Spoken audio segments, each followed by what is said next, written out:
What's going on, everybody? This is Dale from Upstate Bets and DFS. I'm bringing you a 7-game slate on a Saturday where I'm giving you 5 of my picks that I'm going to be targeting in my lineups.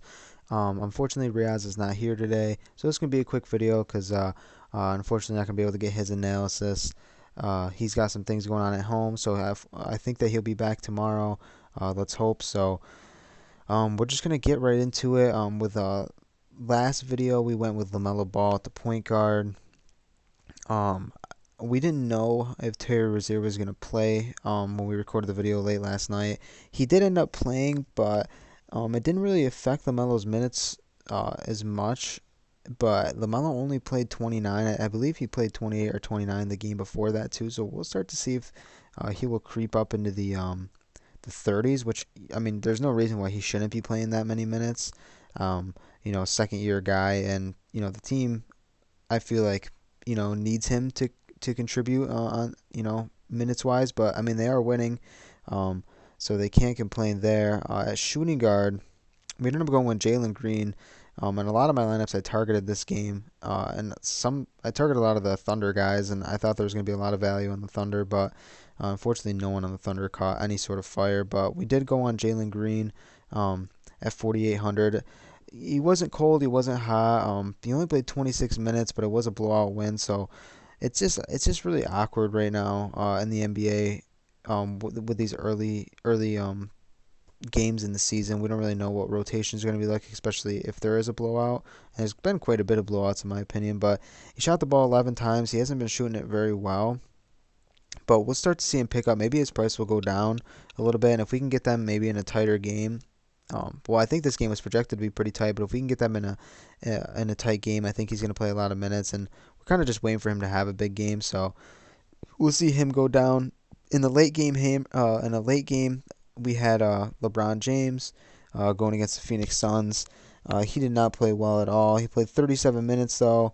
I knew there was some sort of risk playing LeBron with Westbrook going to have a good game again. I mean, going to have a good game eventually, and I just thought this game was going to be the time Westbrook. I didn't know if he was going to bounce back particularly super well, but it didn't look like Westbrook was taking too much of LeBron's usage. I don't know. LeBron didn't have a horrible game, but I mean, he had 25 points, just didn't get you there doing much else, and they ended up losing the game. So other than that, we had Kyle Kuzma, who just absolutely smashed. We're definitely going to see his price keep going up. He had 47, and I think he was in just about all the winning lineups, so especially at that price at 5.7. And we closed the Fire 5 out with Nikola Vucevic, and he was at 7.8. He was in a decent spot. Unfortunately, he was cold. There was a couple other guys in that team who had really good games in Levine and Ball. But, he didn't get the same amount of shots up as he did the game before. He shot the ball like 22 times, but he did shoot the same number of threes. But I mean, we're really looking for him to just kind of get in a better spot scoring. If he had 20, I think he would have had an average game rather than 10. So he did put in 4 rebounds and 5 assists. So I don't know. We'll see what happens as the year progresses with that Bulls team, and see if it's kind of just like night in, night out. If people just kind of particularly play well, and we see and then we kind of just pick and choose, or we'll just kind of see each player kind of play mediocre and they all work together. So I don't know. We'll see how it goes for the Bulls as the season progresses. But I think to start off the Fire 5, we're going to go with Lonzo Ball, actually, and he's priced at 6.8. I think this is an awesome price for him. He's coming off a triple-double. I'm not sure if this is updated. Yeah. Came off a triple-double. His price only goes up 200, so I love him in this spot. This is a back-to-back, and I think they're going to be, heavy favorites in this game, and I think they're just going to kill Detroit, honestly. So, I mean, he might get a little bit of minutes off from a blowout, but I don't really think that's going to happen. So, we'll see. We'll see what happens. But either way, I think at this price, you're getting a steal, especially with a guy that's got triple-double upside.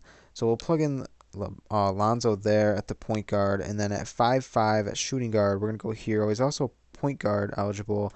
But we're going to plug him in here at the shooting guard. Had an awesome game last time when they absolutely just destroyed Milwaukee. He's gonna come off the bench, but it looks like he's gonna be shooting a lot of shots, and he could particularly close games from time to time. I think the 24 is a little bit shallow. I think we're gonna see him at like 28 to 30 this next game, especially in a high paced spot against Indiana. So we'll plug him there. If he can do anything else for you, like he did last game, like the rebounds and assists, that's awesome. But usually people think of Hero as kind of a score independent guy. But we'll see. I like him at this price regardless. I think the shooting guard position isn't too deep on DraftKings on this particular slate. If there's someone you like a little bit more than him, let us know in the comments. I think that at the small forward as well, I'm going to be plugging in a rookie. That is Scotty Barnes at 4,000. I think his price came out after, before that he had this really good game. So I think you're getting him at a serious discount. His actually price went down, which is unbelievable here. This game should stay pretty close in my opinion. They had a really great game against Boston, but I think that it doesn't really affect Scotty's minutes. I think that he's going to play a lot of minutes regardless. Had a good shooting night, and we'll see what happens. I like him as a player, and he's doing a lot for you on the boards. Not really much of a playmaker, but this team, I think it's got a decent amount of firepower, man. So we'll see what happens with Scotty Barnes throughout the year. As of right now, he's playing awesome. And like I said, at 4,000, that's a serious discount. So I'll plug him in there. Power forward, we're going to go with Keldon Johnson of the Spurs. And the reason I like Keldon here is he just had another good game. They haven't updated this yet, but he had a good game. I can't remember who they were playing off the top of my head. Oh, Denver. So he was pretty much the only bright spot besides for Derek White of the Spurs. I was on DeJounte Murray on a couple lineups, but he didn't go cold. But speaking of Keldon Johnson, his price goes down 100, but he just had an awesome game. He had 40 DraftKings points, 27 points, and he was played 37 minutes. That was a close game, though, against Denver. But they're going to need his production, and I think that's a nice game for him to get some confidence against Denver. So now he's going into a game against Milwaukee where he can kind of show that he's a pretty good scorer, an underrated scorer that people don't give him enough credit for. So we'll plug him in there. And lastly, for the Fire 5, we're going to plug in so one of these top guys, and I really like Towns in this spot, man. He's going against Jovel, but I don't think that is really a big concern of mine. I know Jovel is a good center, but I think that Towns is just obviously superior, and he's got this upside that we haven't seen yet this year. Obviously it's one game in, but we know his upside's insane, like 70 plus, 75. He's not going to go out there and get you a triple double, but he can just absolutely just smash on any given night. He can go for 40, he can go for 15 rebounds, a couple assists, couple blocks, couple steals. He can kind of do it all. I think the 29 minutes is a little shallow, but let's see him get to 34, 35. I think this game stays particularly close, and I think that he can definitely get you there in a lot of lineups. And at the top, I like Giannis and I like Sabonis, but I think that a lot of people are going to be on Giannis. And I think that Sabonis, his price goes up after a game against Washington where he had a pretty good game.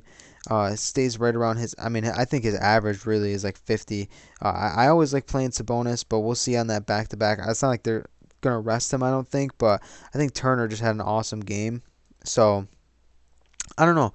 You definitely could get the Sabonis. It just kind of depends on how the rest of your lineup goes. But I think at center I'm going to be playing a lot of Towns tomorrow on DraftKings. So that is the Fire 5. Right now, the slate is not updated for Prize Picks. So I'll have to probably get up tomorrow pretty early and get you that Prize Picks video. I know someone's asking for some fantasy score, if I can touch that on there. The videos are already pretty long now.